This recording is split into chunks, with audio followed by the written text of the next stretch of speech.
ಮುಖ್ಯಮಂತ್ರಿಗಳು ಪ್ರದೇಶ್ ಕಾಂಗ್ರೆಸ್ ಸಮಿತಿ ಅಧ್ಯಕ್ಷರು ಅವರೆಲ್ಲ ಅದನ್ನು ಹ್ಯಾಂಡಲ್ ಮಾಡ್ತಾರೆ.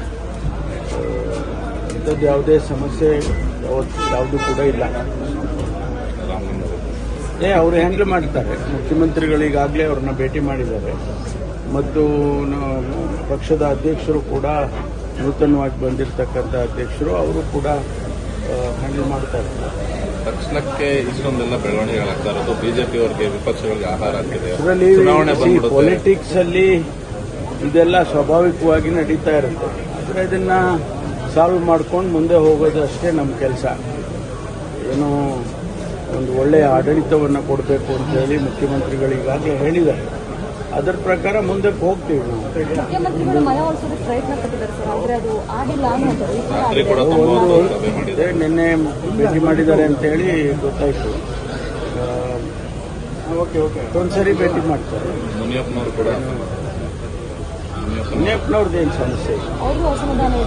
ಮುನಿಯಪ್ಪನವ್ರದ್ದೇನು ಸಮಸ್ಯೆ ಇಲ್ಲ. ನಿನ್ನೆ ರಾಹುಲ್ ಗಾಂಧಿ ಅವರು ನಾವೆಲ್ಲ ಜೊತೆಯಲ್ಲಿದ್ವಲ್ಲ, ಆಗ ಅವರು ಏನು ಕೇಳಿದ್ರು, ಅವರು ಏನಾದರೂ ಸಮಸ್ಯೆ ಇದೆಯಾ ಅಂತ. ಏನಿಲ್ಲ ಸಮಸ್ಯೆ ಅಂತ ಹೇಳಿದ್ದಾರೆ.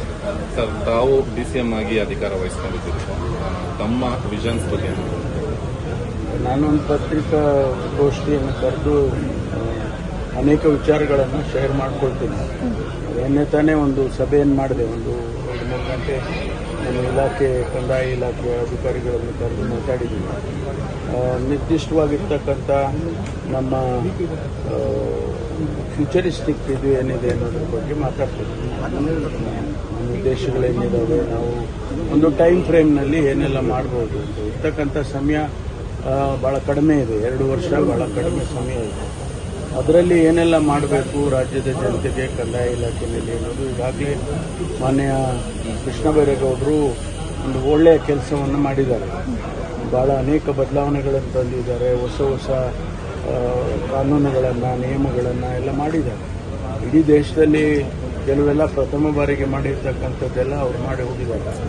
ಅದನ್ನು ಮುಂದುವರಿಸಬೇಕು. ಮತ್ತು ಇನ್ನೂ ಹೊಸದಾಗಿ ಏನು ಸಮಸ್ಯೆಗಳು ಬರ್ತವೆ, ಅದು ರಿಕ್ರೂಟ್ಮೆಂಟ್ ಇರ್ಬೋದು, ಪ್ರಮೋಷನ್ಸ್ ಇರ್ಬೋದು, ಇಂಟರ್ನಲ್ಲಿ ಡಿಪಾರ್ಟ್ಮೆಂಟಲ್ಲಿ, ಅದು ಒಂದು ಭಾಗ. ಇನ್ನೊಂದು ಭಾಗ ಅನೇಕ ಸಮಸ್ಯೆಗಳು ರೈತರ ಹಂತದಲ್ಲಿ, ತಾಲೂಕು ಮಟ್ಟದಲ್ಲಿ ರೈತರಿಗೆ ಮತ್ತು ಬೇರೆ ಬೇರೆ ರೀತಿಯಲ್ಲಿ ಭೂ ರಕ್ಷಣೆಗೆ ಏನು ಮಾಡಬೇಕು ಅಂತಕ್ಕಂಥದ್ದು, ಆಮೇಲೆ ಹಕ್ಕುಗಳನ್ನು ಕೊಡ್ತಕ್ಕಂಥದ್ದು, ಅದೆಲ್ಲ ಮಾಡಬೇಕಾಗುತ್ತೆ. If you like this video, ಬೇಗ ಲೈಕ್ ಮಾಡಿ, ಕಾಮೆಂಟ್ ಮಾಡಿ, ಶೇರ್ ಮಾಡಿ ಹಾಗೂ ಯೋಯೋ ಟಿವಿ ಕನ್ನಡವನ್ನು ಸಬ್ಸ್ಕ್ರೈಬ್ ಮಾಡಿ.